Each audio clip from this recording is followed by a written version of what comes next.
Hello दोस्तों, insight area में आप सभी का बहुत बहुत स्वागत है। दोस्तों आज के इस वीडियो में ऑप्टिक्स का नेक्स्ट पार्ट कंटिन्यू करने वाले हैं और ऑप्टिक्स जो है आपके बोर्ड एग्जाम यानी कि प्रकाश की आपके एंट्रेंस एग्जाम और बोर्ड एग्जाम जो इस समय बच्चे बोर्ड एग्जाम में हैं उनके लिए भी और जो एंट्रेंस एग्जाम के प्रिपरेशन कर रहे हैं उनके लिए भी, दोनों के लिए काफ़ी ज़्यादा इंपॉर्टेंट चैप्टर है। अगर बोर्ड एग्जाम की बात करें तो इसमें से 8 से 10 नंबर के क्वेश्चन आपके ऑप्टिक्स से पूछे जाते हैं और एंट्रेंस एग्जाम में भी 3-4 क्वेश्चन जो है ऑप्टिक्स से अच्छे खासे बन जाते हैं। तो आज का ये वीडियो सेशन आप लोगों के लिए, दोनों के लिए, बोर्ड एग्जाम और एंट्रेंस एग्जाम की तैयारी दोनों के लिए काफ़ी ज़्यादा इंपॉर्टेंट है। तो आज का ये वीडियो सेशन स्टूडेंट आप लोग लास्ट तक बिना स्किप किए हुए देखिएगा क्योंकि बहुत सारी इंपॉर्टेंट चीज़ें आज की इस वीडियो में डिस्कस करने वाले हैं। तो चलिए स्टूडेंट वीडियो को स्टार्ट करते हैं। वीडियो को स्टार्ट करने से पहले अगर अभी तक आपने हमारे चैनल को सब्सक्राइब नहीं किया हो तो चैनल को सब्सक्राइब करके बेल आइकन का बटन जरूर दबा लें जिससे हमारी हर एक नई वीडियो का नोटिफिकेशन आपको मिलता रहे। तो चलिए स्टूडेंट बात करते हैं आज की इस वीडियो में। देखिए हम बात क्या क्या करने वाले हैं। अगर इससे पहले की वीडियो की हम बात करें तो आभासी गहराई और वास्तविक गहराई, ठीक है, इन दोनों के अनुपात का और इसका अपवर्तनांक से क्या संबंध होता है इस पर फार्मूला हमने डिराइव कर लिया था। तो चलिए आज की इस वीडियो में आगे बात करते हैं क्रांतिक कोण तथा पूर्ण आंतरिक परावर्तन। हालांकि क्रांतिक कोण और अपवर्तनांक में क्या रिलेशन है, क्या संबंध है, इस पर बोर्ड एग्जाम में भी क्वेश्चन बनते हैं और एंट्रेंस एग्जाम में दोनों में क्वेश्चन बनते हैं। तो टॉपिक इंपॉर्टेंट है, ध्यान से देखिएगा। क्रांतिक कोण यानी कि क्रिटिकल एंगल, क्रांतिक कोण, इसको इंग्लिश में बोलेंगे क्रिटिकल एंगल, ठीक है। सबसे पहले इसको समझेंगे और इसके बाद समझेंगे टोटल इंटरनल रिफ्लेक्शन यानी कि पूर्ण आंतरिक परावर्तन क्या होता है। तो सबसे पहले ये समझना जरूरी है।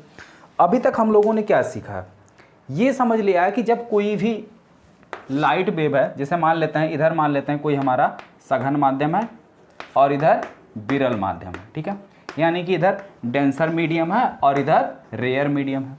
तो जब कोई भी प्रकाश किरण यानी लाइट वेव है वो डेंसर मीडियम से रेयर मीडियम में जाती है तो क्या होता है, जो जिस बिंदु पर इंसिडेंट होती है अगर उस पर हम नॉर्मल ड्रा करें, ये क्या हमारा नॉर्मल, इसको बोलते हैं हिंदी में अभिलंब, ठीक है।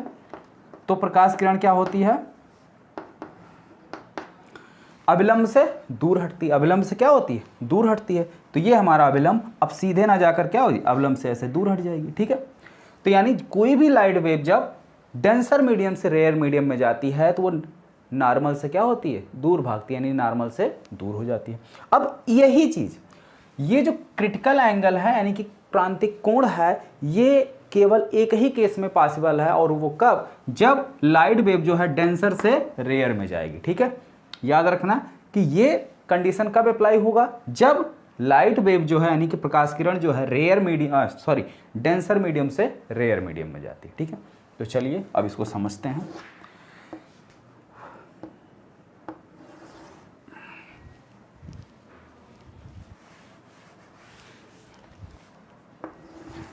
ये लाइन जो है क्या कर रहे, मीडियम को डिवाइड कर दे रही। ऊपर जो है हमारा रेयर मीडियम है यानी कि विरल माध्यम, जैसे एयर टाइप का हो गया, ठीक है, एयर टाइप। और नीचे जो है हमने क्या ले लिया, डेंसर मीडियम, ठीक है, यानी कि सघन माध्यम, जैसे ग्लास हो गया, ठीक है, या कांच हो गया, या जल हो गया, वाटर हो गया, कुछ भी ले सकते हैं, वाटर ले लिया हमने, ठीक है। अब क्या होगा कि जैसे ही कोई भी लाइट, जैसे मान लो ये लाइट वेव है, ये इंसिडेंट हुई इस पॉइंट पर, इस पॉइंट पे क्या हो गई, इंसिडेंट हो गई। अब यहां पर हम क्या करेंगे, सिंपल एक नॉर्मल ड्रा कर लेंगे, ठीक है। तो ये हमने किया नॉर्मल ड्रा। अब क्या होगा, अभी कंडीशन आपने समझा, ये लाइट क्या होगी, अब सीधे ना जाके, ऐसे सीधे ना जाके क्या होगी, अभिलंब से दूर हटेगी। तो अभिलंब से दूर यानी इस साइड ऐसे निकल गई, ठीक है, अभिलंब से दूर हट गई। ये क्या होगा, ये हमारा इंसिडेंट एंगल, कौन सा एंगल हो जाएगा, इंसिडेंट एंगल, इसको आई से डिनोट करते हैं। और ये हमारा रिफ्लेक्टिंग एंगल यानी कि आर होगा, ठीक है, आपतन कोण और अपवर्तन कोण, ठीक है। इतनी बात समझ में आई। अब इसकी वैल्यू अगर हम और बढ़ा दें, ठीक है, आपतन कोण यानी कि इंसिडेंट एंगल का मान और बढ़ा दें, ठीक है, इस बार आई पे गया, इस बार आई की वैल्यू हम क्या कर रहे हैं, और बढ़ा दे रहे हैं, ठीक है। इंसिडेंट एंगल हमने क्या किया, और ज़्यादा बढ़ा दिया। अच्छा इसी में समझते हैं, अलग से मत बनाओ, इसी में समझेंगे ज़्यादा सही रहेगा। इस बार क्या कर रहे हैं, इंसिडेंट एंगल हम और ज़्यादा बढ़ा दे रहे हैं, यानी ये है ये, ठीक है। इंसिडेंट एंगल इस बार हमने क्या किया, और बढ़ा दिया। तो तो जब इंसिडेंट एंगल हमने और बढ़ा दिया ये आई, ठीक है, इंसिडेंट एंगल और बढ़ा दिया, तो अब क्या हो जाएगा, जो ऐसे सीधे जाने के बजाय आप फिर क्या नॉर्मल से दूर हटेगा, तो नॉर्मल से दूर हटते हटते एक सिचुएशन ऐसी आ जाएगी कि ये जो है नॉर्मल के साथ 90 डिग्री का एंगल बना लेगा, ठीक है, नॉर्मल के साथ 90 डिग्री का एंगल बना लेगा, यानी इस पर जो है चला जाएगा। तो यही एंगल हमारा क्या कहलाएगा, क्रिटिकल एंगल, यानी कि क्रांतिक कोण। तो डेफिनेशन क्या हुई कि अगर इंसिडेंट रे, ठीक है, यानी कि आपतित किरण का मान हम धीरे धीरे इतना ज़्यादा बढ़ा दें कि उसके अपवर्तन कोण का मान 90 अंश हो जाए, तो वह कोण क्या कहलाता है, क्रांतिक कोण कहलाता है। अब स्नेल का नियम इसमें लगाओ। स्नेल के नियम से क्या होता है, sine i upon sine r equal to क्या होता है, अगर इसको हम माध्यम फर्स्ट मान लें और इसको माध्यम सेकंड मान लें तो क्या हो जाएगा 1, ठीक है, क्योंकि सेकंड मीडियम से फर्स्ट मीडियम में जा रही है, ठीक है। और इसको क्या बोलेंगे, इसको लिख सकते हैं 1/1n2 लिख सकते हैं, और 1n2 यानी फर्स्ट पहले माध्यम के सापेक्ष दूसरे माध्यम का अपवर्तनांक, यानी reflective index of air with respect to water, ठीक है, तो इसको क्या लिख सकते हैं 1/n, ठीक है। अब देखो, अगर ये I यानी इंसिडेंट एंगल कितना हो जा रहा, IC के इक्वल हो जा रहा, किसके, IC, तब R की वैल्यू कितनी हो जा रही, when I equal to IC, then R equal to कितना हो जाएगा 90 डिग्री। अब वैल्यू रखो, sine IC upon sine R की वैल्यू कितनी 90 डिग्री यानी 90 अंश, इक्वल टू 1/n। अब देखो इसकी वैल्यू 1 आया क्या, sign IC equal to 1/n, दोनों को क्या कर लो, पक्षांतर कर दो, यानी ट्रांसफर कर लो, इसको इधर ले आओ, तो n equal to 1/sin C, ठीक है। ये जो है reflective index and critical angle में रिलेशन है, ठीक है, इस पर जो है क्वेश्चन बोला जाता है। अब टोटल यानी कि पूर्ण आंतरिक परावर्तन क्या है उसको भी समझ लो। पूर्ण आंतरिक परावर्तन, हालांकि इस पर जो है कोई क्वेश्चन ही, इस पर कोई फार्मूला ही नहीं, तो कोई खास क्वेश्चन बनता नहीं है, ठीक है। तो हाँ, इस तरीके से क्वेश्चन दे सकता है, यानी कि टोटल इंटरनल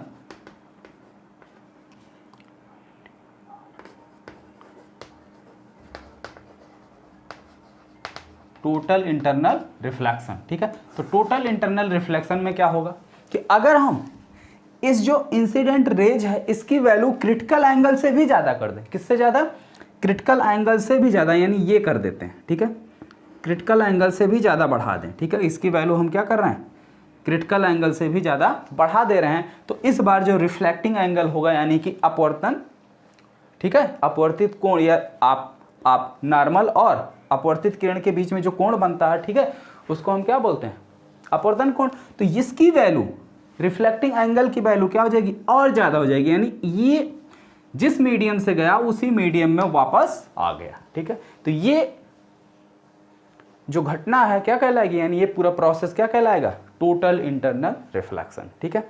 तो टोटल इंटरनल रिफ्लेक्शन कब पॉसिबल है, व्हेन आई वो ग्रेटर होना चाहिए किससे, IC से, ठीक है, यानी कि इंसिडेंट रेज का जो इंसिडेंट एंगल है वो आपके क्रिटिकल एंगल से ज़्यादा होना चाहिए। जब क्रिटिकल एंगल से ज़्यादा होगा तब आपका ये केस आ जाएगा टोटल इंटरनल रिफ्लेक्शन। लेकिन इसमें भी एक ही केस पर ये पॉसिबल है, और वो केस कौन सा है कि जब इंसिडेंट रेज यानी कि लाइट वेव जो है वो क्या हो जाएगी, डेंसर मीडियम से रेयर मीडियम में एंटर करेगी। अगर रेयर से डेंसर में करेगी तब ये कोई भी घटना पॉसिबल नहीं है, ना तो आपको जो है क्रिटिकल एंगल मिलेगा और ना ही टोटल इंटरनल रिफ्लेक्शन मिलेगा। ये चीज़ आप याद रखिएगा, ठीक है।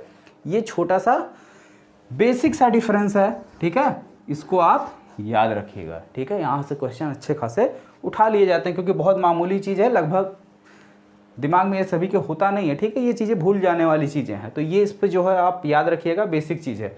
और ये कंडीशन भी याद रखिएगा टोटल इंटरनल रिफ्लेक्शन की, ठीक है। चलिए आगे बढ़ते हैं, बात करते हैं प्रिज्म की, ठीक है।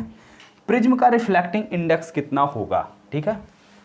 तो रिफ्लेक्टिव इंडेक्स ऑफ प्रिज्म बताइए भाई कमेंट बॉक्स में। अगर आप लोग तो इंटर क्रॉस करके आए होंगे या जो इंटर में होंगे वो भी पढ़ चुके होंगे, तो प्रिज्म का अपवर्तन कोण कितना, अपवर्तनांक कितना निकल के आता है, प्रिज्म के अपवर्तनांक का क्या फार्मूला है, ठीक है। रिफ्लेक्टिव इंडेक्स ऑफ प्रिज्म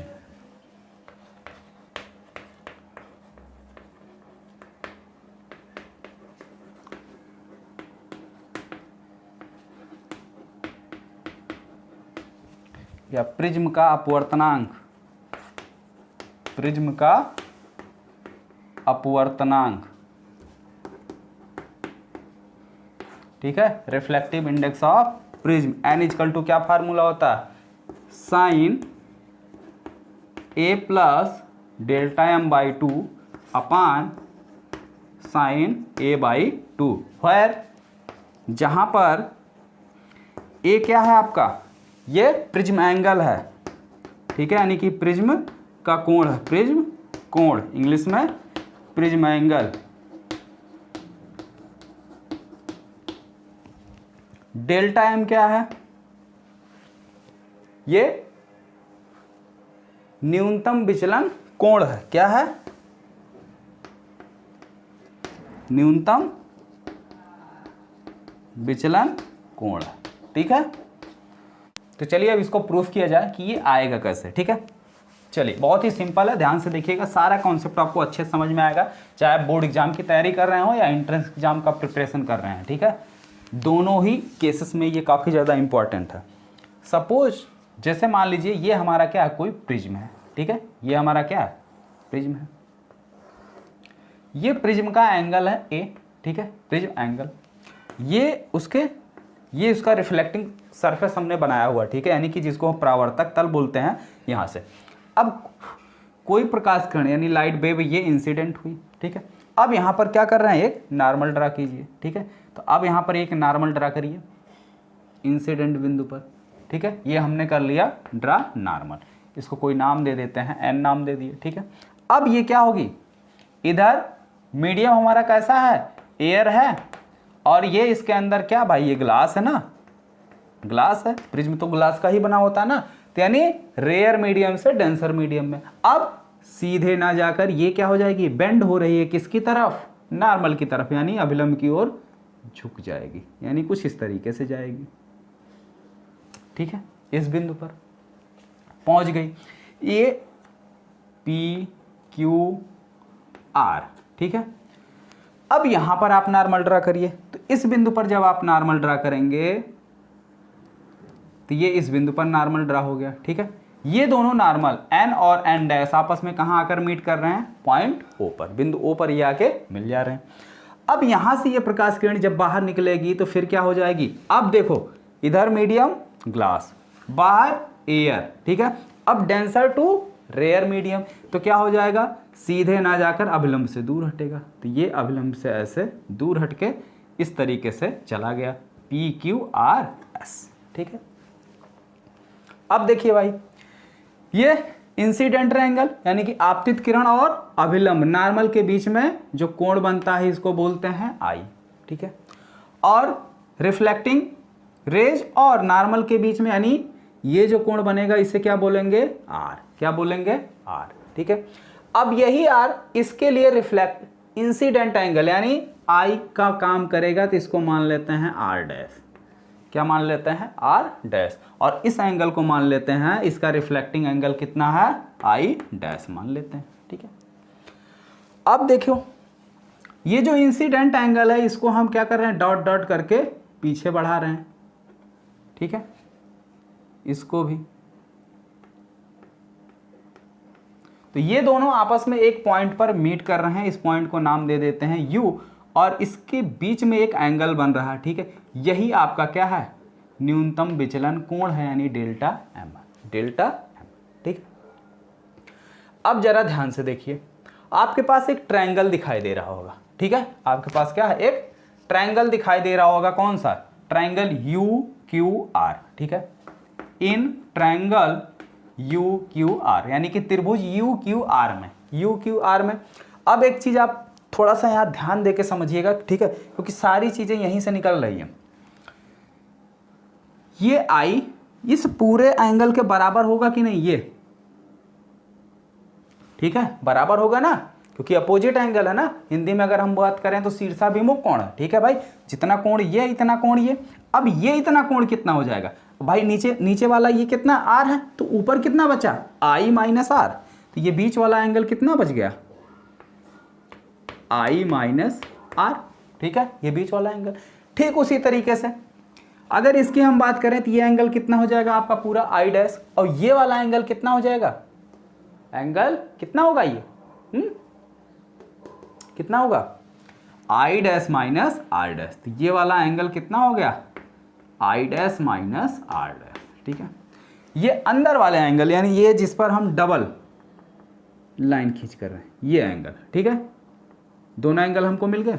और ये अगर एंगल डेल्टा एम की अगर हम बात करें तो डेल्टा एम इस त्रिभुज के, यानी कि इस ट्रायंगल के बाहर बन रहा। कहाँ बन रहा है?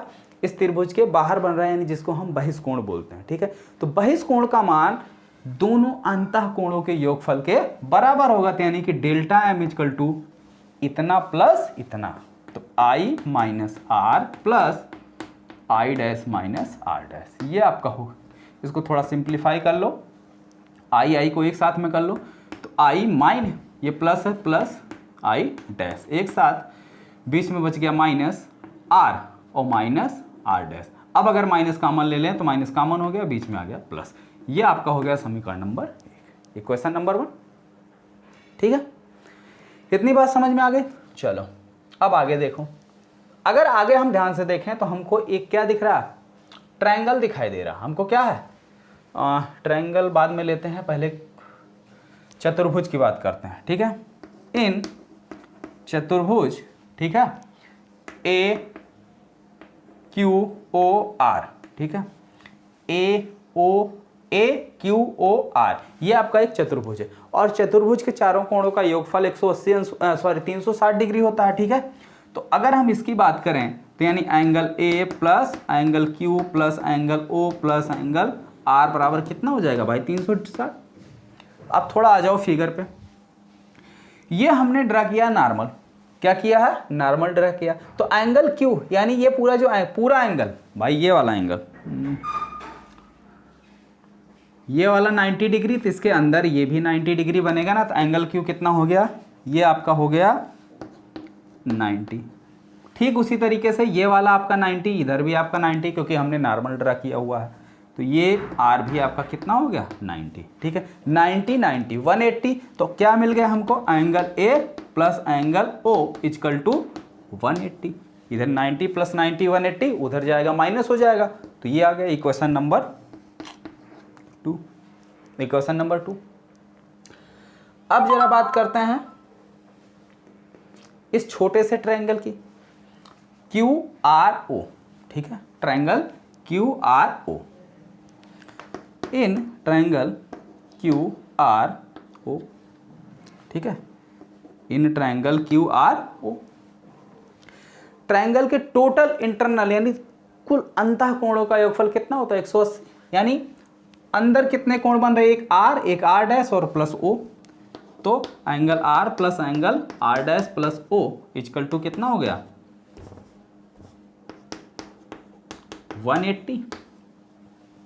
180 ये हो गया आपका इक्वेशन नंबर 3।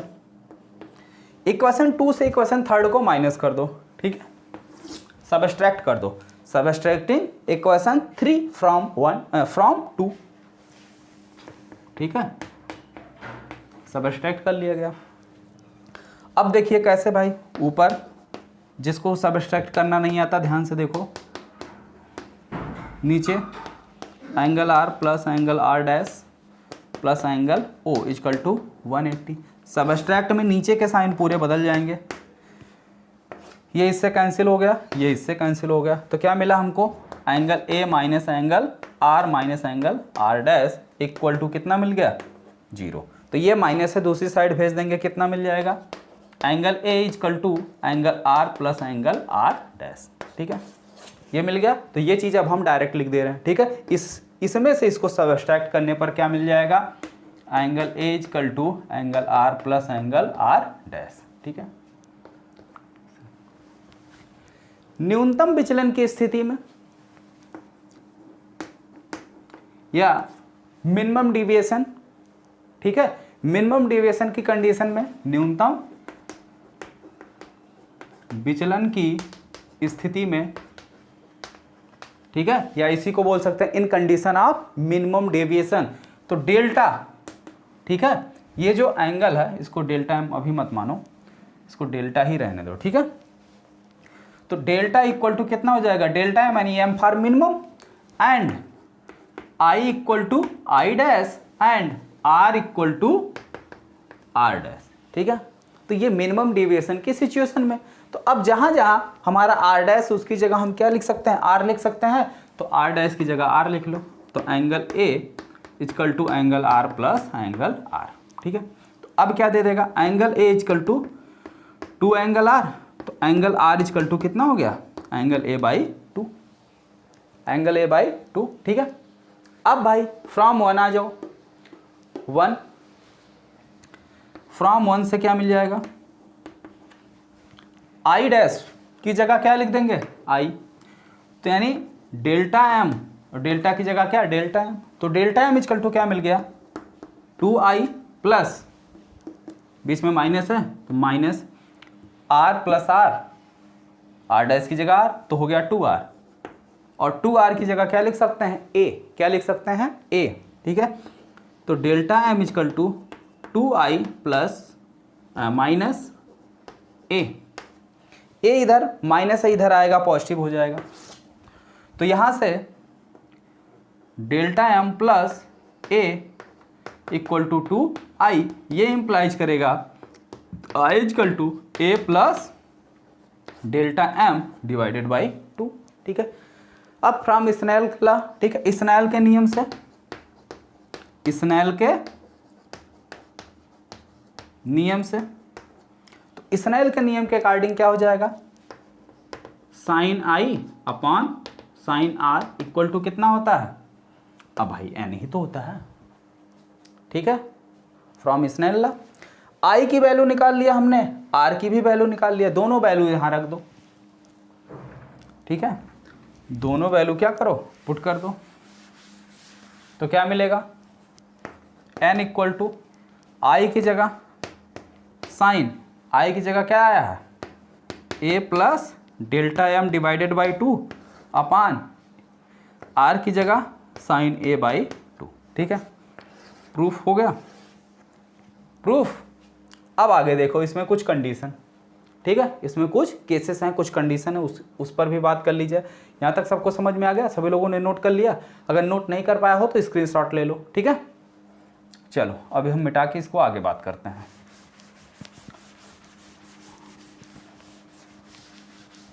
अगर प्रिज्म, ठीक है, बहुत पतला हो तब ऐसी कंडीशन में, ठीक है, तो उसका जो प्रिज्म एंगल है वो काफी छोटा होगा। ठीक है, अगर प्रिज्म क्या हो जाए हमारा, ऐसे बहुत बहुत पतला प्रिज्म हो जाए ऐसे,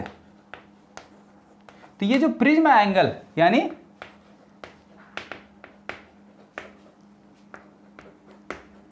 एंगल ए, इसकी वैल्यू लगभग नियर अबाउट कितनी, 10 डिग्री हो जाए। ठीक है, तब क्या मिलेगा हमको, तो अगर प्रिज्म एंगल छोटा हो गया, प्रिज्म एंगल क्या है, बहुत छोटा हो जाए, तो अगर एंगल बहुत छोटा है तो हम जानते हैं क्या हो जाएगा, sine theta equal to theta if theta is very small, यानी बहुत छोटा हो, तो वो कंडीशन अप्लाई कर दो यहाँ पे। तो एन इजकल टू, सॉरी, जो रिफ्लेक्टिव इंडेक्स जो है प्रिज्म का होता है उसको हम म्यू से डिनोट करते हैं, एन से नहीं। ठीक है, तो रिफ्लेक्टिव इंडेक्स को यहाँ पे हम म्यू लिख लेते हैं, किससे, म्यू से। ठीक है, कोई समस्या नहीं होनी चाहिए। ठीक है, क्योंकि रिफ्लेक्टिव इंडेक्स जो है प्रिज्म का म्यू से डिनोट किया जाता है, ठीक है, एन से नहीं।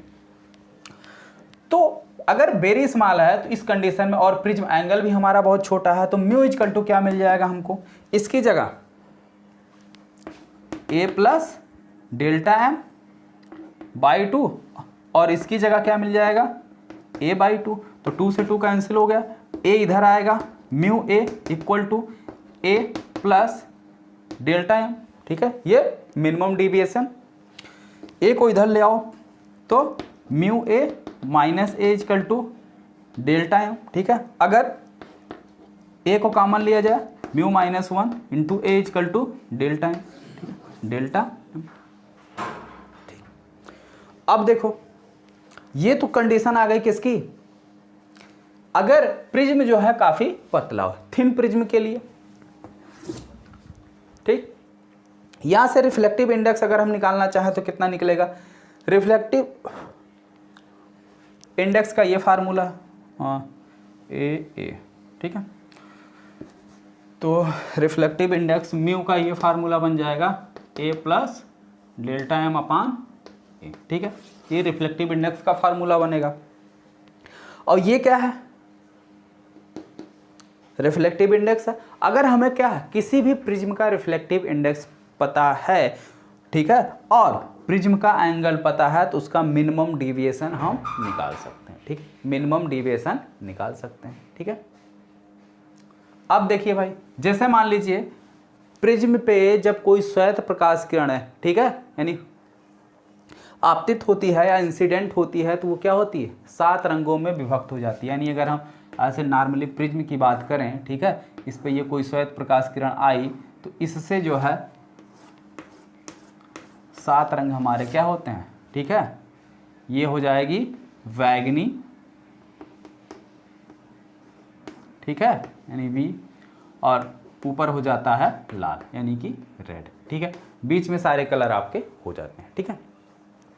अगर इसका मिनिमम डिविएशन एंगल हम मान लें कितना, यहाँ पे अगर हम नॉर्मल ड्रा करें, इसका मिनिमम डिविएशन एंगल हम मान लें डेल्टा बी, कितना मान लें, डेल्टा बी, और इसका मिनिमम डिविएशन एंगल मान लें कितना, डेल्टा आर, कितना, डेल्टा आर, ठीक है। तो जो इसका एंगुलर डिस्प्लेसमेंट यानी थीटा होगा वो कितना हो जाएगा, delta b minus delta r, यही तो होगा। ये एंगुलर डिस्प्लेसमेंट यानी कि कोणीय विस्थापन, ठीक है, कोणीय विस्थापन अगर किसी दो कलर के बीच का हमको निकालना हो, ये एंगल, इन दोनों कलर के बीच में कितना एंगल बनेगा, ठीक है, वो निकालना हो तो इस फार्मूले से डेल्टा वी की जगह यहां से तो क्या हो जाएगा,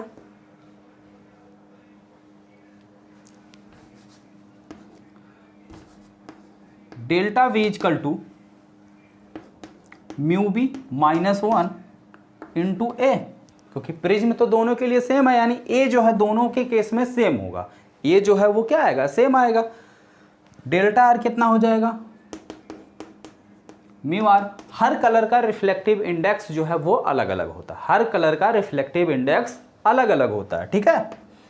तो अब angular displacement theta equal to कितना हो जाएगा, इसमें से इसको माइनस कर लो, इसमें से इसको माइनस कर लो, तो ए कॉमन हो गया, ए दोनों में है, कॉमन हो गया, इसमें से इसको माइनस किया तो mu B minus mu r, और ये माइनस प्लस हो जाएगा, तो प्लस माइनस कैंसिल हो जाएगा, तो कितना आ जाएगा, mu B minus mu r, ठीक है, mu B minus mu r. तो किसी भी दो कलर के बीच, ठीक है, कोई भी दो कलर है उसके बीच अगर हमें एंगुलर डिस्प्लेसमेंट यानी कोणीय विस्थापन निकालना है, तो हम इस फार्मूले का इस्तेमाल करेंगे, इसका उपयोग करेंगे, जहां पे ये क्या है, ये बैगनी यानी वायलेट कलर का जो है क्या दिया हुआ, रिफ्लेक्टिव इंडेक्स है, और ये रेड कलर का रिफ्लेक्टिव इंडेक्स है। अगर हमें दो कलर के रिफ्लेक्टिव इंडेक्स पता है तो उसके बीच का एंगुलर डिस्प्लेसमेंट यानी कि कोणीय विस्थापन हम आसानी से कैलकुलेट कर सकते हैं, ठीक है। तो चलिए इस पर हम कुछ क्वेश्चन आपको दे देते हैं, प्रैक्टिस कीजिए, एक आध क्वेश्चन हम सॉल्व करवा देते हैं, ठीक है। यहाँ तक नोट हो गया, क्वेश्चन हम बोर्ड पे राइट कर दे रहे हैं, सभी लोग नोट कर लीजिए। तो ध्यान से देखिए स्टूडेंट, आपके बोर्ड पर ये 3 क्वेश्चन हमने राइट किया हुआ है, ठीक है, जिसमें से रिफ्लेक्टिव इंडेक्स ऑफ वायलेट यानी बैगनी कलर का जो रिफ्लेक्टिव इंडेक्स दिया हुआ 1.620 एंड रेड का 1.643।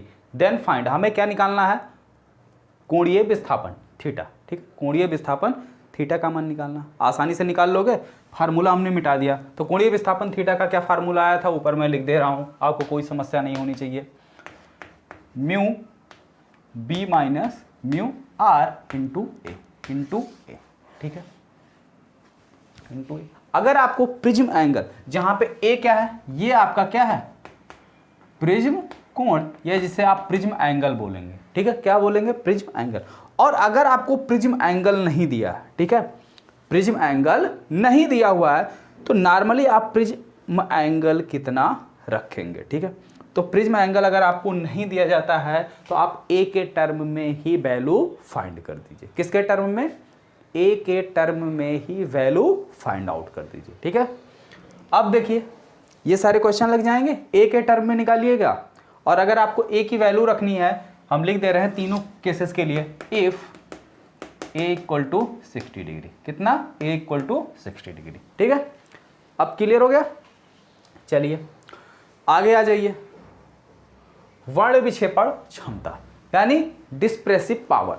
तो डिस्प्रेसिव पावर को ओमेगा से लिखते हैं, और ओमेगा इक्वल टू होता है थीटा अपान जिस कलर का हमको वर्ण विक्षेपण क्षमता निकालना हो, यानी डिस्प्रेसिव पावर, अगर मान लो हम एलो का निकालना है तो डेल्टा वाई, ठीक है। और अगर हम किसका निकालना है, रेड का निकालना है, तो थीटा अपान डेल्टा आर, ठीक है।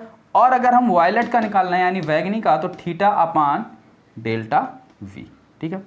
तो अब आपको सभी का ये जो तीनों क्वेश्चन दिया है, इन तीनों क्वेश्चन में क्या निकालना, डिस्प्रेसिव पावर यानी वर्ण विक्षेपण क्षमता भी कैलकुलेट करना, ठीक है, इन सब की वैल्यू भी बताना। तो अब इन सब को सॉल्व करके आप नीचे कमेंट बॉक्स में कमेंट करके आंसर जरूर बताइएगा। एक क्वेश्चन कहिए तो हम सॉल्व कर दें, कि कर लेंगे आप लोग, कर लेंगे ना, आसान है, कुछ करना थोड़ी है।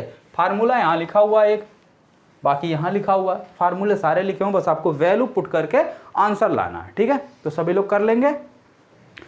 आई होप आप सभी को वीडियो बहुत पसंद आए होंगे, तो वीडियो को सभी लोग लाइक कर दीजिए और अपने दोस्तों में भी अधिक से अधिक शेयर कर दीजिए। और अगर अभी तक आपने चैनल को सब्सक्राइब नहीं किया है तो चैनल को सब्सक्राइब करके बेल आइकन का बटन जरूर दबा लें, जिससे हमारी आने वाली हर एक नई वीडियो का नोटिफिकेशन आपको मिलता रहे। ओके स्टूडेंट, तो मिलते हैं फिर नेक्स्ट वीडियो में। इसको आप अच्छे से वॉच कीजिए और तैयार कीजिए।